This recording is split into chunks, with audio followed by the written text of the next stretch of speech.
Pirşağı çimərliyində 16 yaşlı gənc dənizdə batıb. Fövqəladə Hallar Nazirliyinin 112 qaynar telefon xəttinə Bakı şəhəri Sabunçu rayonu Pirşağı qəsəbəsində ən yaxın sularda xilas etmə məntəqəsindən 2 kilometr aralı dənizdə, nəzarətsiz ərazidə bir nəfərin batması barədə məlumat daxil olub.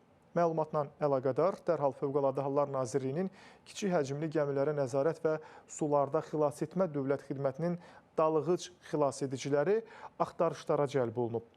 Hazırda vətəndaş 2010-cu il təvəllüdlü Asiman Seydəmirovun axtarışları davam edir və bu istiqamətdə Fövqəladə Hallar Naziri məlumat qeyd edib, məlumat paylaşıb və bu istiqamətdə işlər görülür. Bəli. Yenə dəniz, yenə hadisə, yenə təəssüflər olsun ki, nəzarətsiz ərazi. Təəssüflər olsun ki, insanlarımıza nə qədər bu istiqamətdə məlumat verilsə də, bəzi vətəndaşlarımıza bu istiqamətdə müəyyən xəbərdarlıqlar edilsə də görünür, nəticəsi kimlər üçünsə bir o qədər də ilk növbədə, ilk mərhələdə diqqətə almır, əhəmiyyət vermir bütün bu xəbərdarlıqlara, gedir dənizə, çimməyə, sərinləməyə və s. Nəticəsi də elə birinci onun özü üçün faciəvi olur.